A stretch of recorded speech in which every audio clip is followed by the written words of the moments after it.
This Choircast podcast is brought to you by Heretic 2 by Matthew J. DiStefano. Ready to challenge everything you thought you knew about faith? In Heretic 2, I dive into LGBTQ affirmation, rejecting divine violence, and embracing universalism in a bold post-Christian perspective.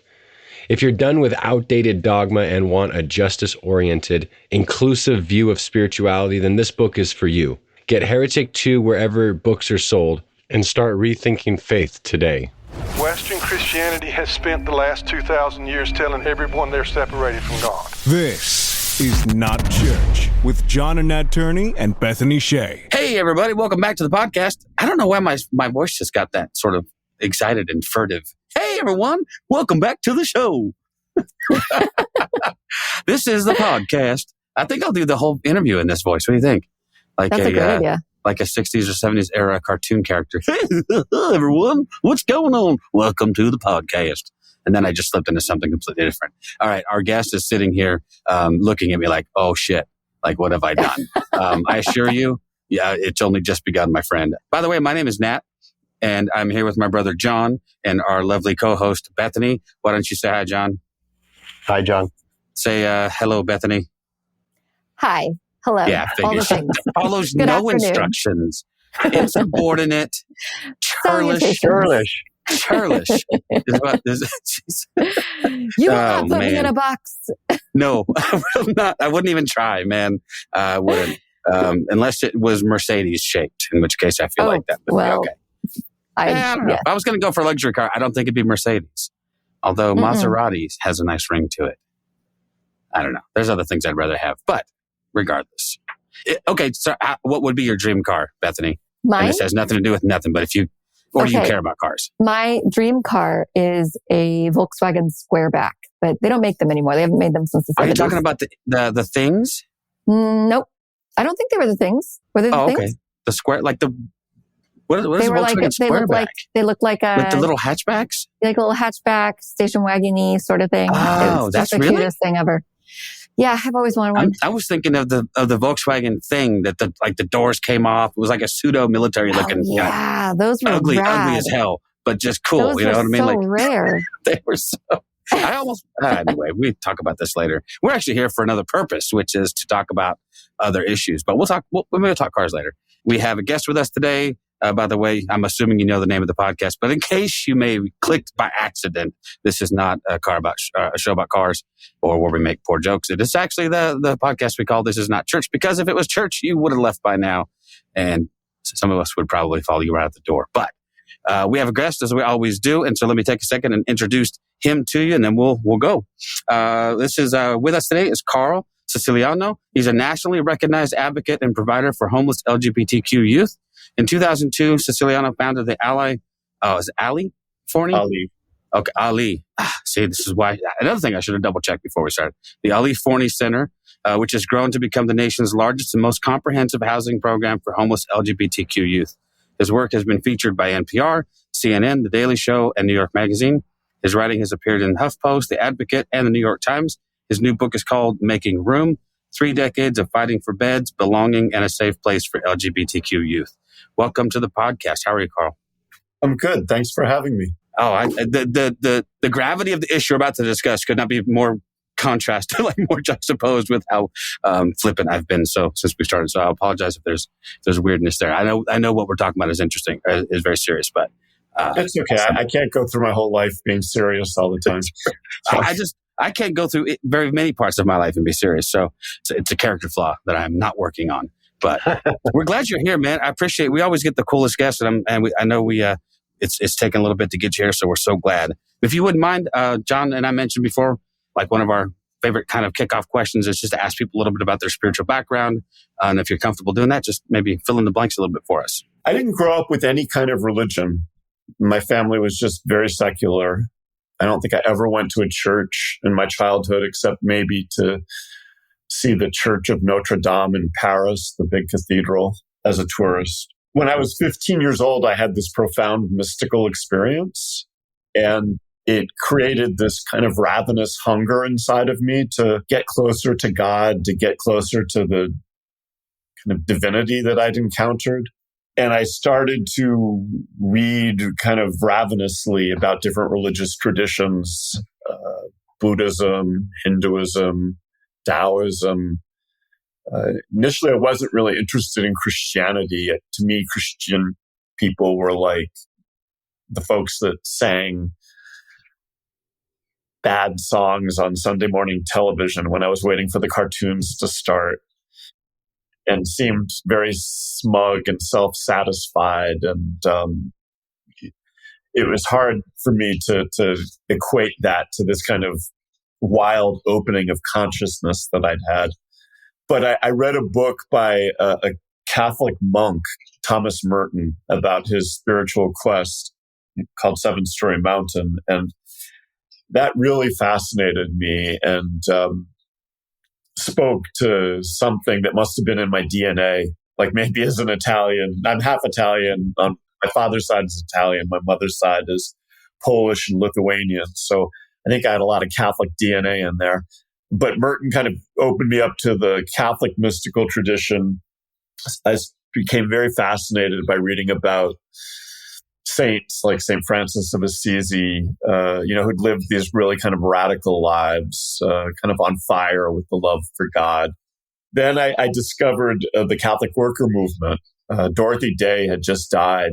She was the woman who founded this movement. And I read her obituary. And I when I was reading this, I learned about these people who sold all that they have, gave to the poor, shared their lives with the poor, lived in kind of radical opposition to the greed and militarism in our society. And I was so fascinated because all these saints and mystics I was reading about, their lives had seemed either in the Middle Ages or kind of oriented towards the Middle Ages. And here was something happening right here, right now in our cities. And it seemed like a radical way to put the love of God into practice. So I spent several years in the Catholic worker movement, and I spent 2 stints living in monasteries as a Benedictine monk. I was sort of torn between wanting to serve the poor in the streets and wanting to have this very kind of quiet, contemplative life. And that was sort of my spiritual background. That's awesome. No, Merton was a big influence for me as well. But having grown up as an evangelical, it was even more of a shock, because I'd been raised, and John can attest to this. Yeah, brothers and all. But we were raised to question whether Catholics were even Christian. I mean, we were sending missionaries to Latin American countries to convert the heathen Catholic, which even now saying out loud just sounds ridiculous. But so when I first started to kind of dig a little deeper, those were my go-tos. It was people like Merton, who I was like, same thing. I found this sort of radical mysticism that was lacking. And Merton wasn't afraid to say, well, I don't actually understand all of this, but here's what I think I know. And, and relate it all through his experiences. What's that like coming from no religious background to coming into something like that? Was that jiving more with what your personal experience had been versus maybe some of the other things that were offered? I felt, back when I was still in high school and learning all these things, I just felt like a stranger in a strange land. I grew up, at that point, I was living in Fairfield County, Connecticut, which is one of the richest, most materialistic parts of the United States. And my peers were, very focused on like getting into Ivy League schools and positioning themselves for lucrative careers. And suddenly I'm just wanting to like go out into the woods and pray for hours of the day and then skip out of school and volunteer in soup kitchens. Yeah, no, I just felt very out of place. So what was the driving force to push you towards working with the homeless? Because I feel like, in your book, you're writing that even at a very young age, this was something that you felt like you wanted to do. I think I can't remember now if I wrote this ended up in the book because so much got cut by the editors. But, I really kind of grooved to this experience of God as love.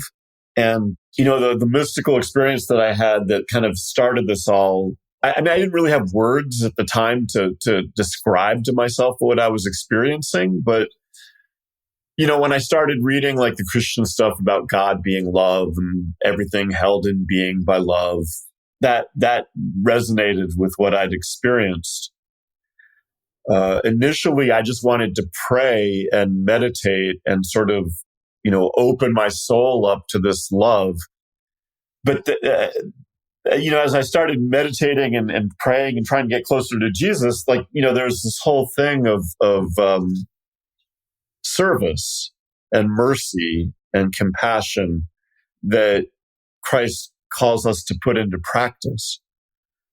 So the first thing that I did, and this was before I even joined the Catholic Church, there was a residential program for teenagers who were physically and mentally handicapped about a mile from my house. And I started to volunteer there, trying to put this love into practice. And it was a very intense experience. Like some of these young people, they couldn't feed themselves. They couldn't talk. They couldn't really navigate their bodies.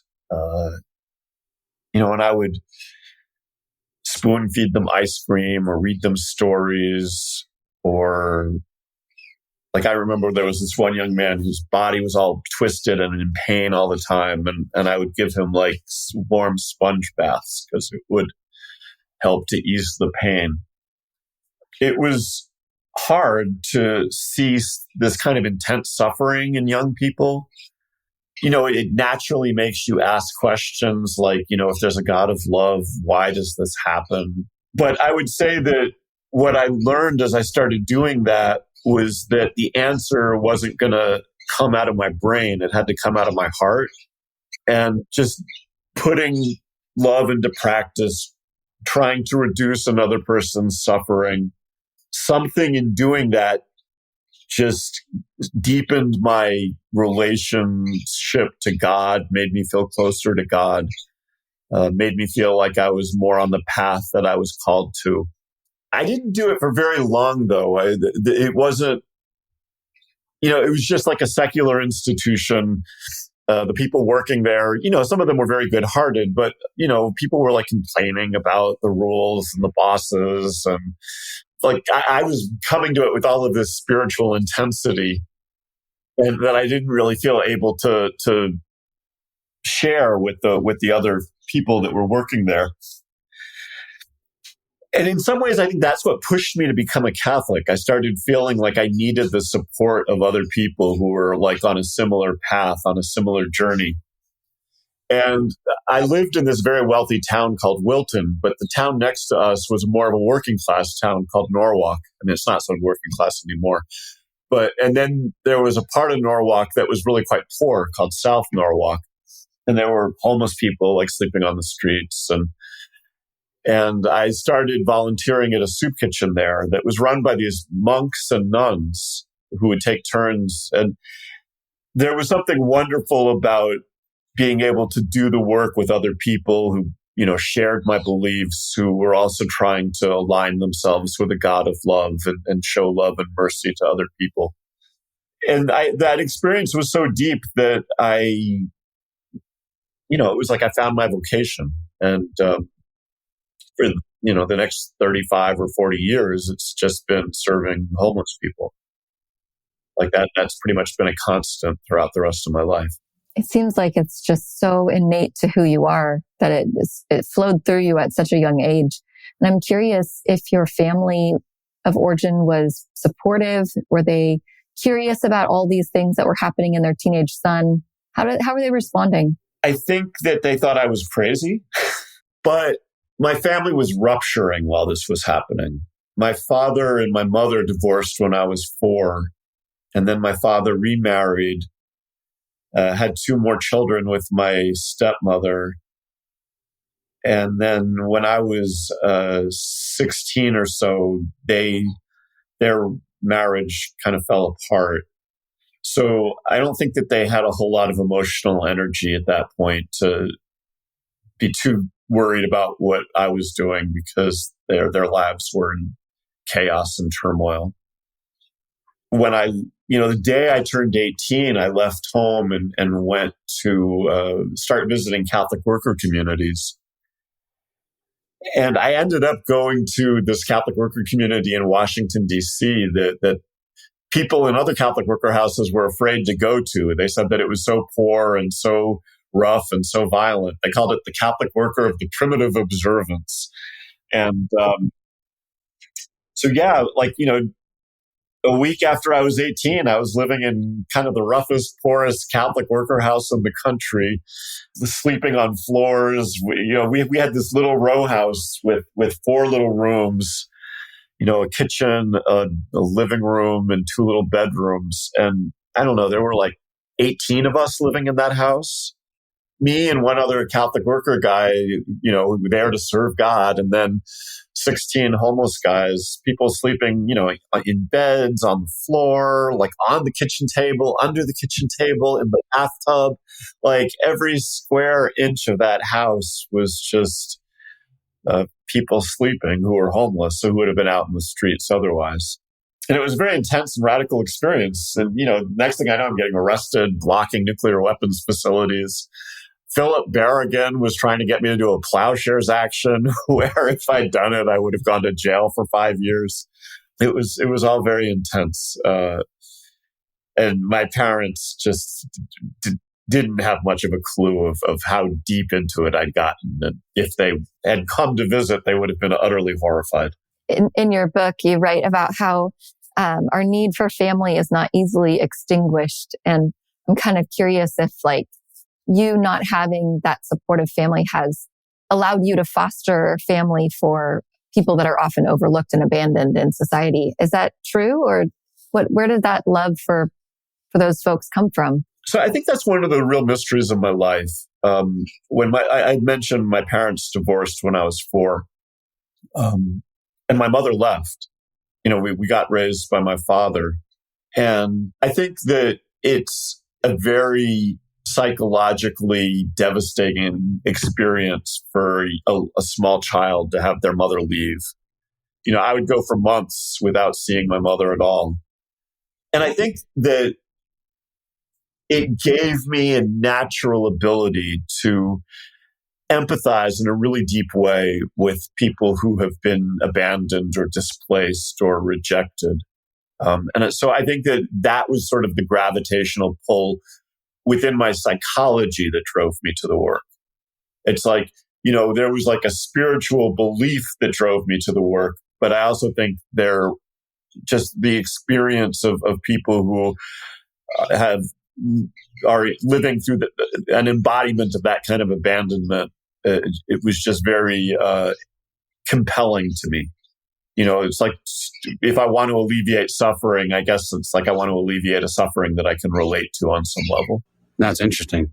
I wonder, you mentioned something about, I guess, almost like harm reduction, right? I mean, one of the things that resonates with me is, and we get this sort of terminology when we talk to people about addiction and things like that, is there are these overwhelming issues, and how do you tackle all of them? And what they would usually say to me is, well, we don't do that. We seek to reduce the amount of harm wherever and whenever we can.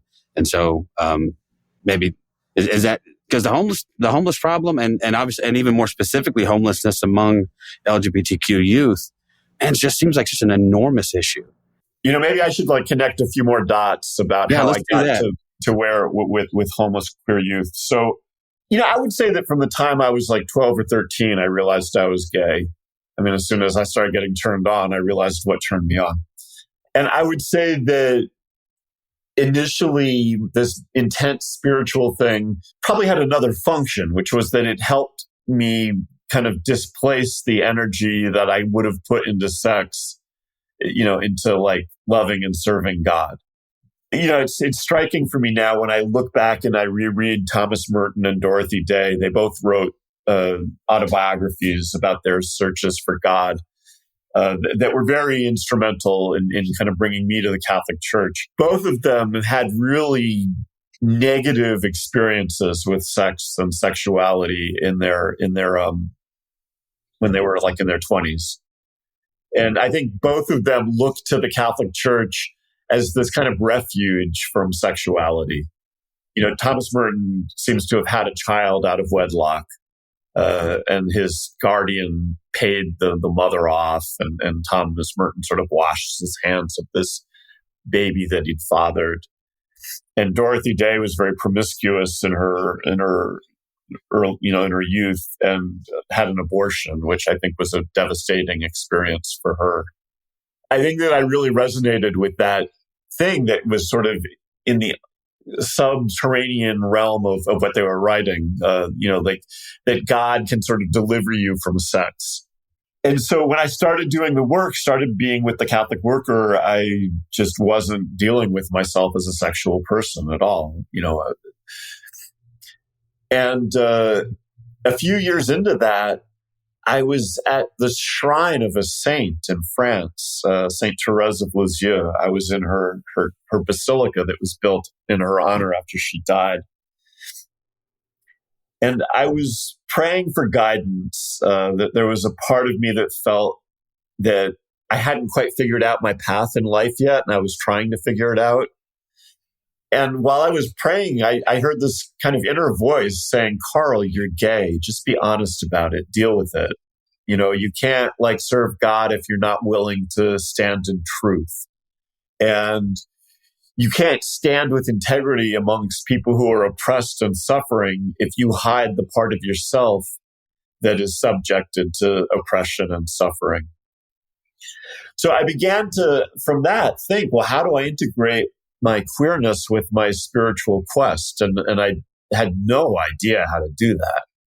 The spiritual mentors that I had looked to, essentially looked at homosexuality as sinful. So that was a real struggle for me. But I was really fortunate. The second Catholic worker community I joined was the one in New York City where Dorothy Day had lived. And I joined that about 6 months after I'd had that experience in the basilica.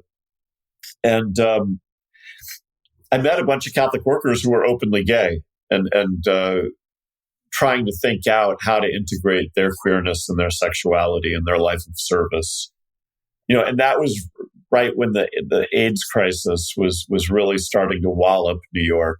That was sort of a crucible in which I just got the courage to come out of the closet. And when I came out of the closet, I had to really recognize that the Catholic Church was really acting as an enemy to gay people and to people with AIDS. And so, I started working with people who were dying of AIDS, and was increasingly estranged from my spiritual quest. It felt like, no, I'm going to be gay now. I'm going to have sex now. But I would say that the thing that kept me from just completely losing touch with the spiritual was the service itself. I mean, that there's something so profound about being with people who are suffering and dying. And somehow you have a sense that God is there. Middle of that. So about 6 years into this process of me working with homeless people and people with AIDS, after having distanced myself from the church, I began to work with homeless LGBT youth. I became the director of a drop-in center in Times Square called Safe Space. And I met this remarkable homeless youth named Ali Forney, a non-binary Black youth who'd been on the streets since they were 12 years old. And coming to Safe Space, working with those young people, and especially meeting Ali, really was a very deep turning point in my life, maybe a second conversion. I have a question about, I was just going to say, and I don't want to give away anything in the book. Yeah, the book is excellent. Before you do that, let me apologize for butchering the name of Ali Forney in the beginning of the podcast and focusing on the Ali part and butchering the Forney part. So apologies for that. Names matter, and I want to make sure and get those right. So anyway. Yeah, Ali was named after Muhammad Ali. Great American. Well, I found it really interesting the way you wrote Ali's gender. Ali died in 1997. And I shared our lives were in close proximity to one another from 94 to 97. And there was not yet a language of non-binary at that time. I mean, maybe there was in schools or something, but not, in the streets with homeless kids. And so Ali would alternate between using male pronouns and female pronouns. And so I was struggling when I was working on the book to think about how to deal with Ali's gender. I thought, should I just say Ali was non-binary? But I didn't feel super comfortable kind of imposing a consciousness of like 10 years later or 20 years later upon Ali. And so what I ended up doing in the book is in one paragraph, I'll say he, and in the next paragraph, I'll say she, because that was the most accurate to how Ali self-presented. Ali would be usually dressed as a boy when in our drop-in center, and then would change into female clothes when they would do sex work on the street at night. But Ali would sometimes say, I'm a man. Sometimes he would say, I'm a woman. Sometimes he would say, I'm a man in a dress and a wig. We used to put on this talent show at this little drop-in center I was running every year. And each year I would go to Ali and say, what do you want me to put you as in the program? And each year Ali would more and more emphatically say, in public, my name is Ali Forney. So Ali's female name was Luscious, which I don't want to scandalize you or your listeners, but, as I mentioned, Ali was a sex worker, and Ali had big lips and was very proud of their cocksucking abilities.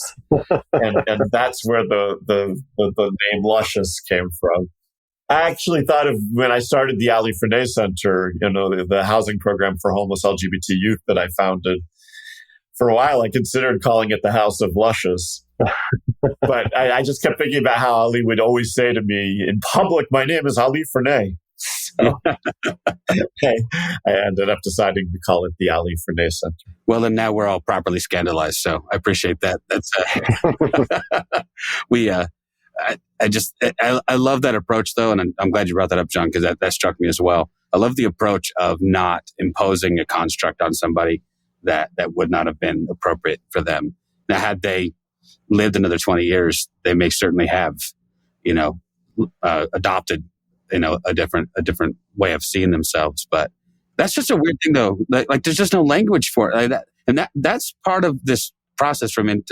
Tell me what you think about this, because I really feel like, especially in like Western evangelicalism, they struggle. We struggle with trying so damn hard to categorize everything that when we come across something that we can't neatly fit into a box, it just blows our minds. We don't know what to do with it.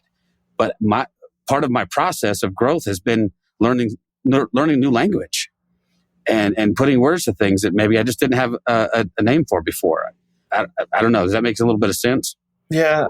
Something that I learned from Ali, but also just from my own kind of quest to understand the ways of God. I'm just so struck that God created this world with so much complexity and diversity. And, I think human beings have a way of wanting to put things into boxes, with neat labels. That doesn't strike me as being very in tune with how God created this universe. No, it's messy as hell. I mean, no, I agree. No, that's part of my attraction to anything mystical too. And I mean that in the not in the woo woo way, but just the gospel is a mystery, and so mysticism. But that's what attracts me to that, because it doesn't tend to dwell on the concrete or insist upon the concrete. Maybe I should say is a better way. There is room for unknowing, and there's room for curiosity, and there's room for just admitting, damn it, you just don't completely comprehend this thing. And if I can't comprehend that, then there's probably a whole lot else that I don't. And that's part of the reverse side of that is I've gotten very impatient with people who are so damn certain about everything. It just, you know what I mean? It's like, I don't understand how we can claim to be certain about all these things that are unknowable. But I don't know. That's why I like that's what struck me about Merton and others as well. Yeah, it's a mystery to me. There seem to be a significant number of people who need to kind of use God as sort of the ultimate exclamation point on their certainties. Have a need for certainty, need for things to fit together in a way that seems out of touch with reality. I agree with you. Like that it doesn't work very well for me. And it's not very true to my own sense of God. I mean, my sense of God has so much to do with like me as a small, finite being kind of encountering something that's immense and infinite and realizing that I can't grasp it and that all I can do is love it. And paradoxically, I also experience that a lot in working with people who are suffering. Like, I often feel like the limitations of my small, finite self encountering just so many people that are suffering so much and feeling really inadequate to respond with the response that's needed. And just having to like open myself up to sort of trusting that love is the response and not something that I can wrap my head around and say, okay, I've solved it. As I've written a book, right? And my book deals with poverty. So, I get lumped in with a lot of books about poverty. And a lot of books about poverty like say, okay, here's the solution. Like, if you just do this, if you just think this, if you just look at it that way, it's like, we will solve poverty. And that's not my experience. My experience is that somehow suffering is intertwined in how this world has been created. And we can lessen it, we can diminish it, we can react to it with greater or lesser degrees of compassion and commitment. But the thought that we can make it go away, I think, is a real fallacy. Yeah, even this desire to have answers for everything and thinking in binaries, it's because I think so often we're afraid. And so in our fear, if we can throw an answer to the problem, then we don't actually have to get into the nitty-gritty of life with other humans that are impoverished, that are suffering, that are experiencing those sorts of spaces. We can just throw an answer at them or vote or whatever it is and believe that we've done our part. Because it feels safe to do that, having an answer for everything. Although having said that, I mean, I will say that one of the thrusts of my book is addressing the reality that when I started working with homeless youth, homeless queer youth had nowhere safe to stay and were just stranded out on the streets. And I was watching one after another of them get murdered. And 3 years into my time at Safe Space, Ali was one of those young people that got murdered in the streets. Because they had no safe shelter. The only shelter in New York City for youth was run by a Roman Catholic organization, and the LGBT youth were treated very poorly there. They just had to survive in the streets through sex work. Many of them got addicted to drugs in that process. And, the combination of sex work and drug addiction, it just put the young people in some really risky situations. And, hand in hand with that, Rudy Giuliani was the mayor and was very aggressively cleaning up Times Square, gentrifying it to make it more palpable for, entertainment corporations and things. And Ali and the other young people were getting arrested constantly and were being pushed out into neighborhoods where they were less safe. So it all combined into this really dangerous, dreadful situation where one after another, the homeless queer kids were getting killed in the streets. And after Ali died, I felt very compelled to try to change that, to try to, create housing where LGBT youth could be safe and can be affirmed. So, I don't want to make it sound like, suffering is just this mystery that we have to accept. I do think that there are very concrete things that we can do to make it better and to alleviate it. I just don't think we can make it go away. Well, one of the things I noticed as you're writing the book is just this like non-judgmental attitude that you have. And I would really like to know, was that something you had to like grow into, or is that just something that was innately part of you? Because I mean, you're talking about sex workers, drug addicts, people that are judged pretty harshly by the majority of the people in this country. And you write with like no judgment. When I started to read the Gospels, I'd never read them. I feel like the Gospels have fire in them, and we dull it. We don't respond to it. We don't see it. My reading of it was very raw and open because I'd never learned how to dull my response to the things that Jesus was saying. So when he said that you have to love your neighbor and love your enemy, and when he said, you can't judge people, and the mercy that we have towards others will be the mercy that God has for us, and the forgiveness we have for others is the forgiveness God will have for us. And our response to those who are suffering is what our salvation is contingent upon. I felt very summoned to love people and to not judge people. I mean, and my inclination is not really to judge people who are suffering in the streets. My inclination is more to judge the folks who let them do that. I probably have some harsh judgments for Rudy Giuliani for leaving those kids in the street, not being willing to spend the money that had been given to him by the state to create shelters for homeless youth. I do have judgment about that.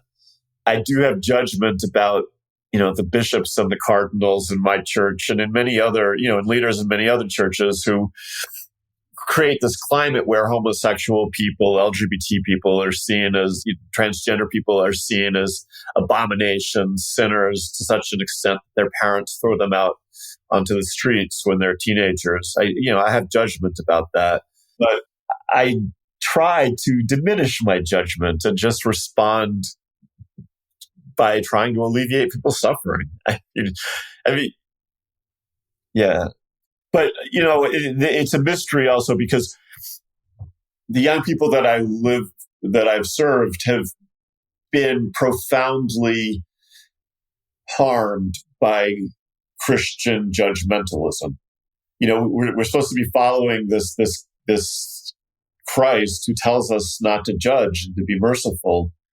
And somehow that doesn't seem to get through very well. We end up putting more value on our religious traditions and on the unchanging words of the Bible or whatever than we do on vulnerable human beings who don't fit very well into those constructs. I mean, that's why we gravitate towards the Ten Commandments and we, try to ignore the Sermon on the Mount. I don't see a bunch of Christians fighting to have the Sermon on the Mount plastered on courtroom walls. And, it's this crazy thing of, I keep hearing from friends of mine who are pastors all over the country, and they'll say things like, "Hey, just as a test, I decided just to preach the Sermon on the Mount, and I got a bunch of angry emails from parishioners saying, you can take that woke bullshit and get it out of here." Yeah, those were the words of Jesus. I don't know what else to tell you, pal. Let me ask you this: as we're entering into, and obviously by the time this episode airs, we will have elected a new president. Whether or not that has come to fruition, and we haven't launched into some weird civil war.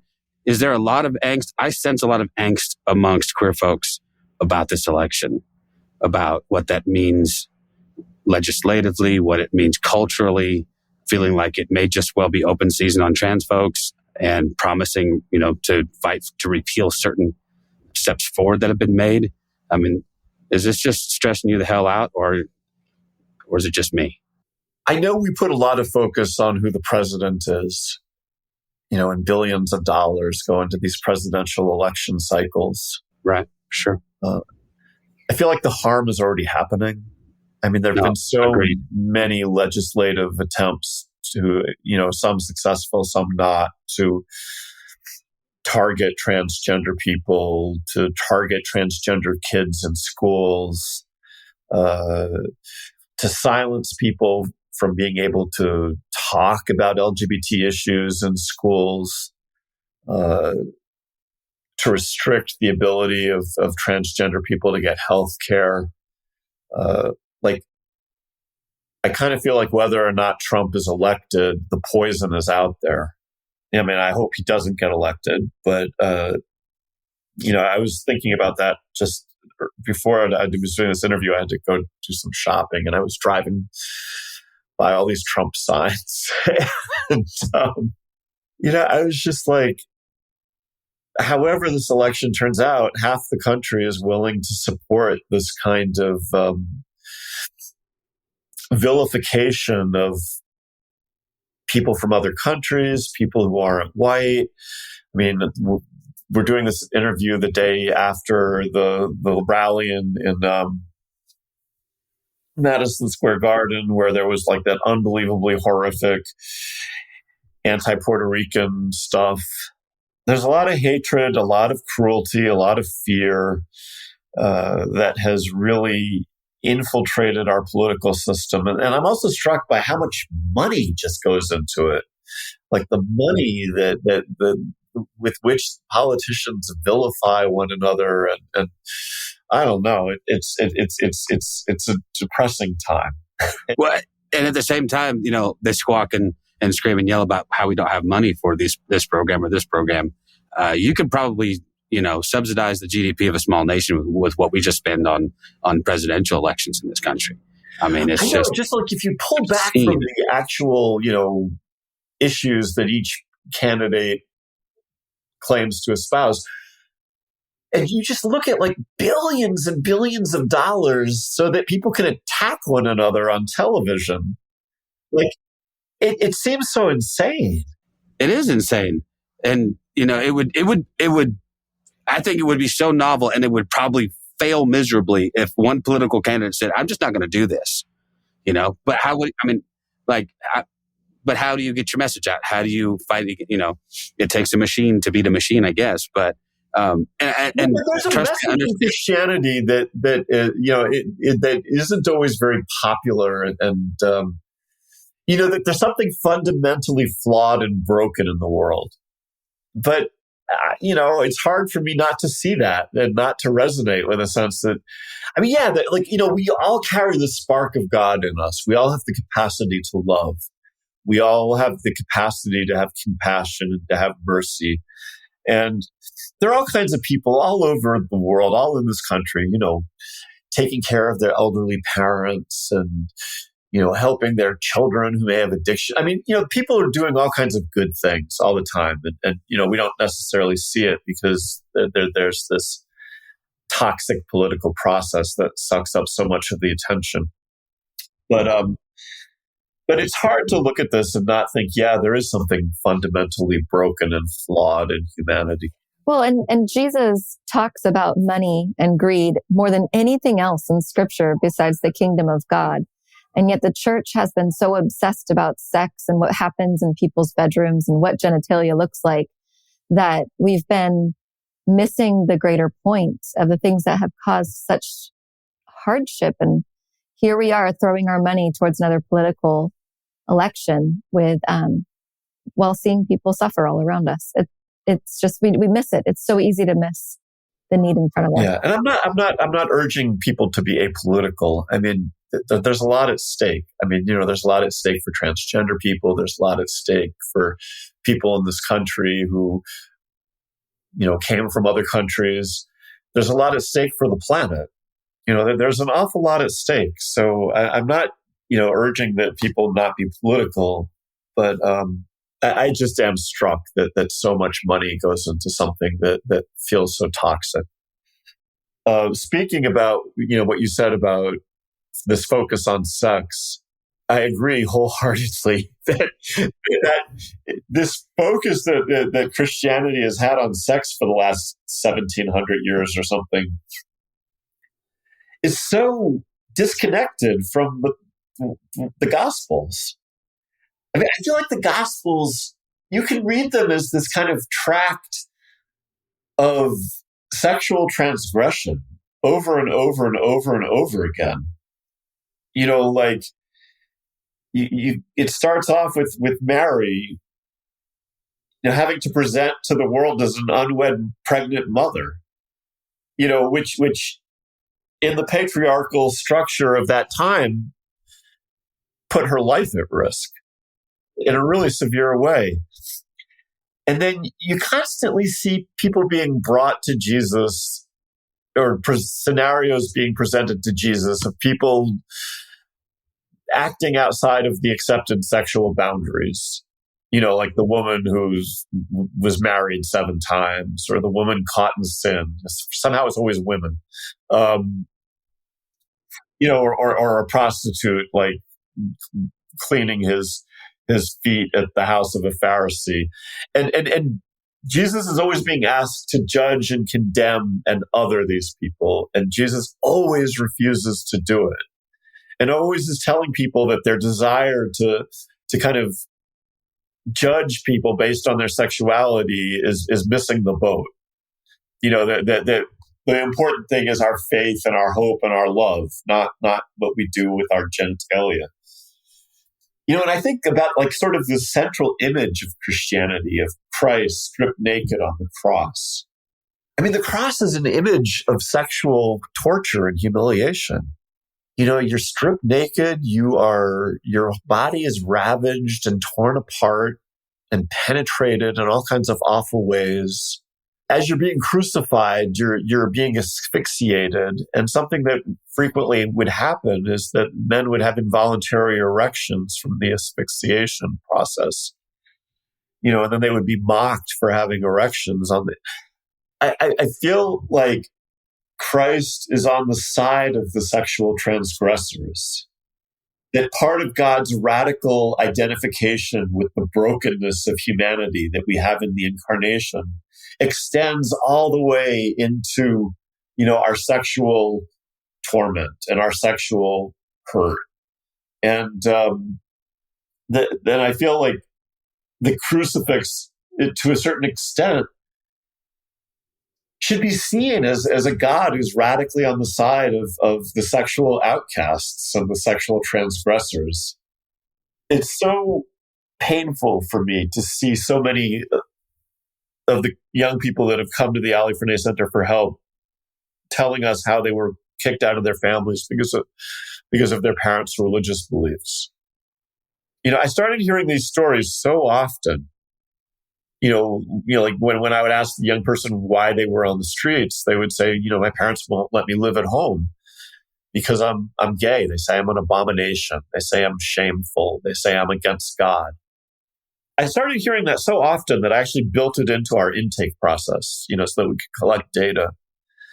And we would ask young people, if you experienced harassment, abuse, or rejection in your home for being LGBT. And when they said yes, which is the majority, we would then say why, what was the reason given for this abuse or this violence? And overwhelmingly, more than 90% of the youth would say it was their parents' religious beliefs. We've taken this Christ who is stripped naked and on the side of those who are sexually abused and humiliated, and used him as a battering ram to exclude and reject and other and torment these kids because they don't fit in with this kind of sexual code of conduct that was created 2,000 years ago. And it's just enormously painful and hard for me to see this as a Christian. How do you stay a Christian? How do you stay in a church world that has caused so much pain and harm to the people you love, including yourself? I would say that the fundamental spaces where I experience my love of God are in prayer, just sitting in my house or sitting in the woods, and through service to people who are suffering. I don't experience my primary sort of sense of connection to God through going to a church on Sunday. I do go to church sometimes. Yeah, it's been interesting that now that I've written this book and I'm working to get the word about it out there. I've been invited to speak at a number of churches. Because I wrote my book in a lot of ways as a spiritual journey, and I wanted to do that to help make it accessible to spiritual communities, because I feel like the message that I need to give about how these kids are being hurt and rejected in the name of God, I don't think people will be able to receive that message if it's just something that I'm snarling at them. And I felt like I had to be very open about my own longing for God and my own quest for God to get that message across to the folks I want to get it across to. But this past weekend I was in Boston. 7 Catholic churches sponsored a reading that I had at the St. Anthony Shrine in Boston. The week before that, I was the guest homilist at all of the weekend masses at All Saints Church in Syracuse, New York. I've spoken to the Episcopal Church. I've spoken to a Huguenot Reformed church in Staten Island. So, I've done interviews with Spirituality in Practice and a bunch of spiritual sites. So I do sense that there's a hunger and a yearning for a way to interpret Christianity that is less judgmental and more merciful. And I feel like, to a certain extent, I feel like it's an honor to be a part of that process. I feel like through my work and through my writing, I'm trying to articulate that. I'm trying to articulate a vision of a love of God that is rooted in mercy and non-judgment and compassion and love, rather than a vision that's rooted in sexual rigidity and cruelty. No, that resonates with me. And I think it's interesting, as one on the outside and more than one way looking in, I am more hopeful because I see this conversation happening more, and I see it being received better than maybe 10 years ago, 20 years ago. I do see it moving in the right direction, but I also sense that pressing need of there's an urgency about what's happening now. And so for someone like me, who can choose to think about these things or not think about these things because they don't directly affect me every day of my life, it's easy, I guess. I think the temptation is there to sometimes opt out of thinking about it. But I know that's a huge amount of privilege that I have to say, well, I won't think about queer issues today. Whereas other folks don't have that option, obviously. Yeah. Something that I'm struck by, I feel like things are getting better and worse. Yeah. There was that book by Charles Dickens, was it? It was the best of times. It was the worst of times. We're living in the Tale of Two Cities right now. Yeah. Because I see that there are pockets of people that are really trying to be more accepting and more progressive and more merciful and more understanding. And then it seems like there's a reaction against that in other communities where people seem to get more hostile and more angry.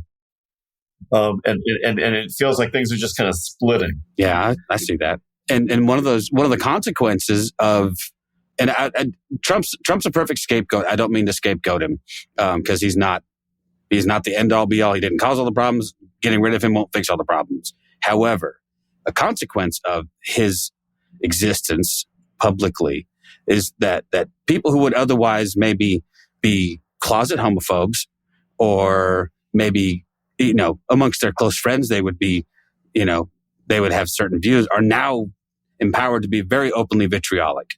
It's just because now they have a champion and a voice, and their views don't seem so out of the mainstream. So I see that divide of people being more hopeful, and then the people who would maybe ordinarily be maybe prone to be anti are now even more vociferous, they're even more emphatically problematic. So I see what you're saying. It is the best of times, the worst of times. We may be coming into our winter of discontent. But it's a paradox. I feel like LGBT youth are very vulnerable to these kinds of splits. Yeah. Like for example, in 2011, marriage equality became the law in New York State. There was a long struggle. And so a couple of years before it became the law of the land, it became the law of New York State. And there was all of this joy and celebration in the LGBT community in New York. This great thing has happened. But in these conservative religious communities, it was like, the worst thing ever had happened. In fact, Cardinal Dolan, my cardinal in New York, he wrote a little thing about it in the Catholic New York, like the archdiocesan newspaper, where he said, "Okay, we have suffered a terrible defeat, but we've suffered defeats before because, after all, we suffered the crucifixion of Christ." So, you had like the big leader of millions of Catholics in New York comparing the ability of me and my husband to get married to the crucifixion of Christ. So what we saw that summer was that a ton of kids from all across New York State, like the numbers of kids coming to the Ali Forney Center for help who, had been thrown out of their homes, surged by about 40%. And I think you get this toxic combination where like the kids see all of this joy, all of this celebration, they feel emboldened to come out, and then their parents have been like exposed to all of this vilification of queerness that's happening in these religious communities as a reaction to the openness, and the kids end up paying the price. But that's something that I've just been so struck by, how LGBT youth are very much endangered by these kind of hostile religious beliefs, by the idea that homosexuality is a sin. It just really puts them at risk in their homes. I mean, when you're a child, you depend on your parents, for everything. For your home, for your food, for your medical care, for your education, to see like thousands and thousands of kids being put out of their homes in the name of God, and forced to suffer in the streets. It's just a brutal thing. Yeah, the stories are heartbreaking. I have a friend right now whose sister was kicked out of her house by her parents, and I'm like, what do you? And in the name of God, because in their estimation, there are bigger concerns here. We got to worry about her soul, and so they're willing to sacrifice her body. I know. I think it's such a blasphemy, though. It is, of course, it is against God's mercy and God's love. Because I think all the time about what Jesus, the parable of the return of the prodigal son. How Jesus says that God is like, the father of this child who, demanded his inheritance before the father even died and ran off and spent it on corruption and mayhem and then came back in destitution. And the father sees him from a long way off and is filled with deep feelings of love and runs to him and throws himself on his son, embracing him. Like Jesus presents this image of God just driven by this ferocious love for us that doesn't take into account our goodness, how good or bad the things we do are. It doesn't stop God from loving us. And I feel like that is the core, the central, the heart message of Christ. That God's mercy and God's love is overpowering. It's stronger than any of our brokenness, of any of our sinfulness, and that somehow in the name of this God, this all-loving parent, so many parents refuse to love their LGBT children. It's horrific. The hypocrisy is mind-numbing. It's a fucking heresy, man, is what it is. And I am so thankful that people like you exist and that you are a champion for people who need one. I'm thankful for this book that you've written. I wish you nothing but continued success with the book. I hope it reaches as many people as humanly possible. We will certainly do our part to put it out there and do our bit to promote. But well, thank you for that. I mean, I put a lot of my heart and soul into it, and it wasn't an easy book to write.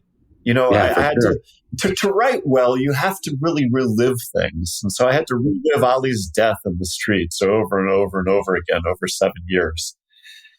And telling the stories that these kids have told me about, being thrown out by their parents. I always go back and I think about what their eyes looked like when they were telling me those stories and what their voices sounded like. And it's really haunting. I'm haunted by that, by how badly these kids were hurt. And, I feel like my book fundamentally is a plea for love. It's a plea for these kids to be loved. And it's a plea for the God of love to be unmasked, outside, let our bigotries fall away and let us see the real God of love. Well, it was so beautiful. The way that you wrote so vulnerably and authentically was mind-boggling. The whole time I was reading, I was just so touched by how much you love people, and that love just exudes through every word that you write. It reminded me a lot of Father Gregory Boyle's book, Tattoos on the Heart. There was just a lot of similarities in the passion that you wrote with. So thank you for that. It's funny that you say that. My editor, when he saw my proposal and read through an early draft, he the two books that he wanted me to look at to help kind of me think about how to structure my book. One was Just Mercy by Brian Stevenson, about his work to help people who are on the death row, and really talking in a deep way about, how racism has destroyed our criminal justice system for being just. That was one of the books he wanted me to look at. The other was Tattoos on the Heart by Father Gregory Boyle. So I'm sure he'd be happy to hear that you thought of that book when you read mine. I have a lot of admiration for Father Boyle. In fact, at one point at the Ali Forney Center, we were continuing to think about, developing a business that our young people can work in.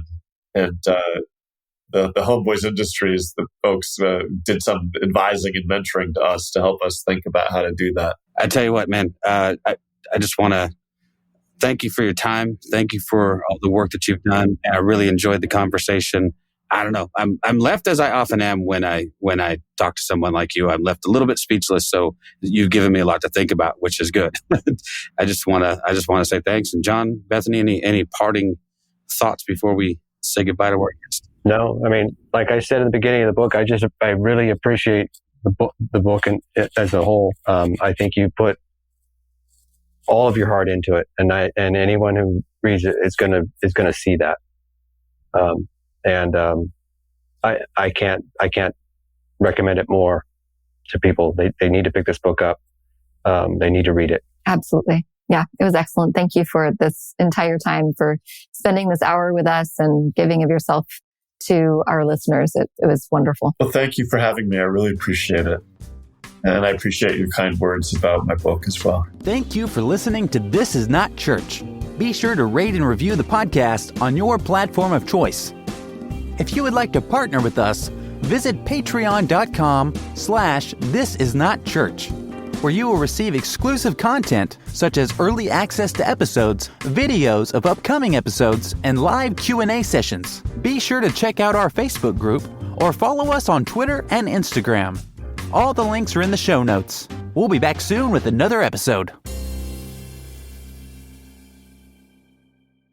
Jingle deals, paise khoob bachao. Federal Bank credit card pe festive offers pao. Presenting Federal Bank Jingle Deals. Get exclusive offers on everything from travel to electronics, fashion, entertainment, and dining with your Federal Bank lifetime free credit card. Valid only till January 15th, so hurry and apply now. Check out Jingle Deals on federalbank.co.in. Federal Bank, your perfect banking partner.